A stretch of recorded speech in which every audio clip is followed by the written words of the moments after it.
নমস্কার বন্ধুরা, রিনা রন্ধনশালায় আপনাদের সকলকে স্বাগত। আজ আমি আপনাদেরকে বানিয়ে দেখাবো সম্পূর্ণ নিরামিষ পটল পোস্ত।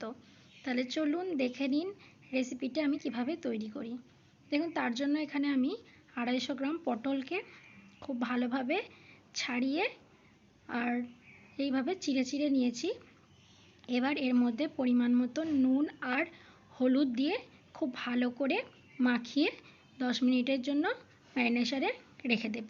আর এধারে একটা মশলা করে নেব। তার জন্য কালো সর্ষে, সাদা সর্ষে, 2 চামচ পোস্ত, 4টে কাঁচা লঙ্কা আর সামান্য একটু আদা একটা মিহি করে আমি পেস্ট তৈরি করে নেব। দেখুন, মিহি পেস্ট তৈরি করে নেওয়া হয়ে গেছে। এবার কড়াইয়ের মধ্যে আমি দিয়ে দিচ্ছি 4 চামচ সর্ষের তেল। দিয়ে তেলটাকে খুব ভালো করে গরম করে নিচ্ছি। তেল গরম হয়ে গেছে। এবার কড়াইয়ের চারিধারে একটু খুন্তি দিয়ে লাগিয়ে নিলাম। এবার নুন হলুদ মাখিয়ে রাখা পটলগুলো আমি তেলের মধ্যে একে একে ছেড়ে দিচ্ছি। দিয়ে নাড়িয়ে চাড়িয়ে পটলগুলোকে আমি কিন্তু হালকা ব্রাউন করে ভেজে নেব। দেখুন, মিনিট 6 সময় নিয়ে কিন্তু পটলগুলোকে আমি খুব ভালোভাবে ভেজে নিয়েছি। এবার পটলগুলোকে আমি তেল ঝরিয়ে উঠিয়ে নিচ্ছি। দিয়ে এবার ওই পটল ভাজার তেলের মধ্যে আমি দিয়ে দেবো 1/2 চামচ কালো জিরে।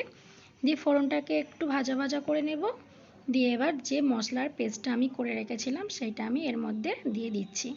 দেখুন, মশলার পেস্টটা দিয়ে খুব ভালোভাবে নাড়িয়ে চাড়িয়ে দিলাম। এবার এর মধ্যে আমি দিয়ে দেবো স্বাদ অনুযায়ী নুন, সামান্য হলুদ গুঁড়ো আর সামান্য কাশ্মীরি রেড চিলি পাউডার, যাতে কালারটা ভালো হয়।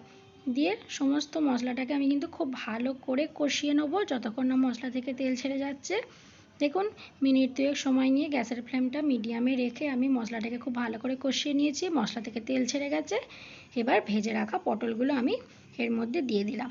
দিয়ে পটল দিয়ে আবারও খুব ভালো করে নাড়িয়ে চাড়িয়ে কিন্তু আমি আবারও কষতে থাকবো। দেখুন, আবারও মিনিট 4-5 সময় আমি কষিয়ে নিয়েছি। দেখুন কত তেল ছেড়ে গেছে। এবার আমি এর মধ্যে দিয়ে দেবো 1/2 কাপ মতন গরম জল। এখানে কিন্তু অবশ্যই গরম জল ইউজ করবেন। দেখুন, জল দিয়ে দিলাম। দিয়ে সমস্ত কিছু খুব ভালো করে আবারও আমি মিশিয়ে দিচ্ছি। দিয়ে আবারও আমি এটাকে 2 মিনিট ফুটতে দেবো। দেখুন, আবারও 2 মিনিট ফুটিয়ে নিয়েছি।